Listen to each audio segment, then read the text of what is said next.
বিসমিল্লাহির রহমানির রহিম। আসসালামু আলাইকুম এভরিওয়ান। আবারও চলে আসলাম আপনাদের মাঝে নতুন আরেকটি রেসিপি নিয়ে। আমি আজকে আপনাদের তৈরি করে দেখাবো বিরিয়ানি।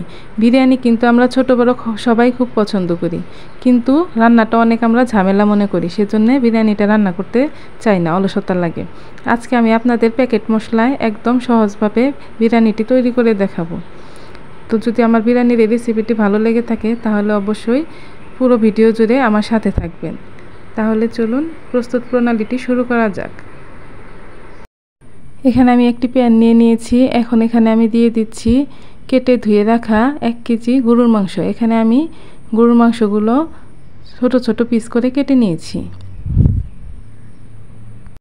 এখানে আমি দিয়ে দিচ্ছি আস্ত গরম মশলা। এখানে আমি নিয়ে নিয়েছি তেজপাতা, 4-5টা থেতো করে নেওয়া সাদা এলাচ, 4-5টা লবঙ্গ, 2 টুকরা দারচিনি। এখানে আমি দিয়ে দিচ্ছি 1/2 কাপ পেঁয়াজ কুচি। এখানে টক দই দিয়ে দিচ্ছি 1/3 কাপ। এখানে আদা বাটা নিয়ে নিয়েছি 2 টেবিল চামচ, রসুন বাটা নিয়ে নিয়েছি 2 টেবিল চামচ। এখন আমি এগুলো দিয়ে দিচ্ছি। এখানে আমি আরও দিয়ে দিচ্ছি 1 টেবিল স্পুন ধনিয়া গুঁড়া, দিয়ে দিচ্ছি লাল মরিচের গুঁড়া 1 টেবিল স্পুন। এখানে আমি লাল মরিচের গুঁড়াটা ব্যবহার করেছি, এখানে কোনো কাঁচামরিচ ব্যবহার করব না। কাঁচামরিচ ব্যবহার করলে কালারটা ভালো আসে না, তাই আপনারা ট্রাই করবেন লাল মরিচের গুঁড়া ব্যবহার করার জন্য। এখানে আমি আরও দিয়ে দিচ্ছি রাঁধুনি বিরিয়ানির মশলা 1/2 প্যাকেট। এখানে আমি 1 প্যাকেট পুরো ব্যবহার করিনি। 1 প্যাকেট পুরো ব্যবহার করলে বিরিয়ানির কালারটা একটু কালচে কালচে আসে, সেজন্য হাফ প্যাকেট মশলা ব্যবহার করেছি। এখন এখানে আমি দিয়ে দিচ্ছি 1/2 কাপ সয়াবিন তেল। এখানে আমি 1 কেজি গরুর মাংসের জন্য 1/2 কাপ সয়াবিন তেল ব্যবহার করলাম। আর এখানে আমি চাউলটা ব্যবহার করব 1/2 কেজি চাউল।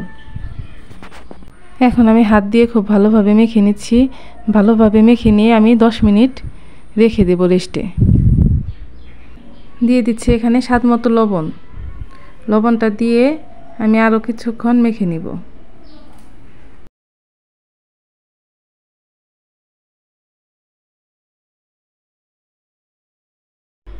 এখন আমি প্যানটা চুলায় বসিয়ে দিয়েছি। এখন আমি গ্যাসটা অন করে দেব। গ্যাসটা অন করে দিয়ে কিছুক্ষণ আমি নেড়েচেড়ে কষিয়ে নিব।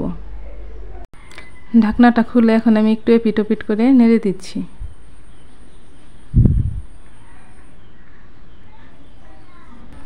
দেখতেই পাচ্ছেন এখানে কিন্তু আমার অনেকটা পানি উঠে এসেছে। এখানে কিন্তু আমি কোনো পানি অ্যাড করিনি। এই পানিটা এখন আমি রান্না করে শুকিয়ে নিব। দেখতেই পাচ্ছেন এখানে গরুর মাংসের যে পানিটা উঠে এসেছিল সেই পানিটা আমি রান্না করে শুকিয়ে নিয়েছি। এখন আমি আরও এখানে 1/2 কেজির মতো পানি দিয়ে মাংসটা ভালোভাবে সেদ্ধ করে নেব, যেহেতু এটা গরুর মাংস সেদ্ধ হতে একটু টাইম লাগবে।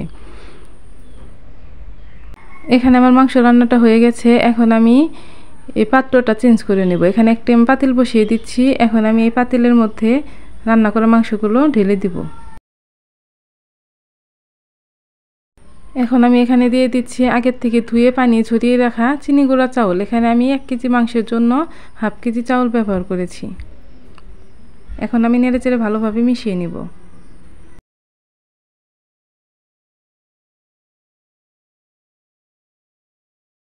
এখানে চাউলটা আমি একটু ভালোভাবে নেড়েচেড়ে ভেজে নিলাম। ভেজে নেওয়ার পর এখানে আমি অ্যাড করব ফুটন্ত গরম পানি।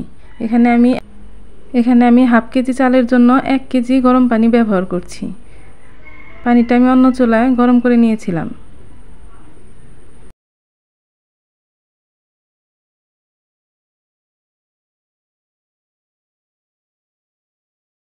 তো দেখতেই পাচ্ছেন এখানে আমার বিরিয়ানির পানিটা নিচের দিকে চলে গেছে। এখন আমি একটু বিরিয়ানিটা নেড়ে দিব।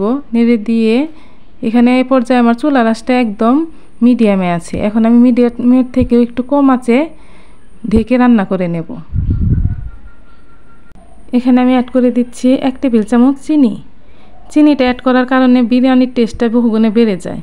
এখন আমি চিনিটা ভালোভাবে মিশিয়ে আবারও ঢাকা দিয়ে একদম পুরোপুরি ভালোভাবে রান্না করে নেব। ফিরে আসছি রান্না হয়ে যাওয়ার পর।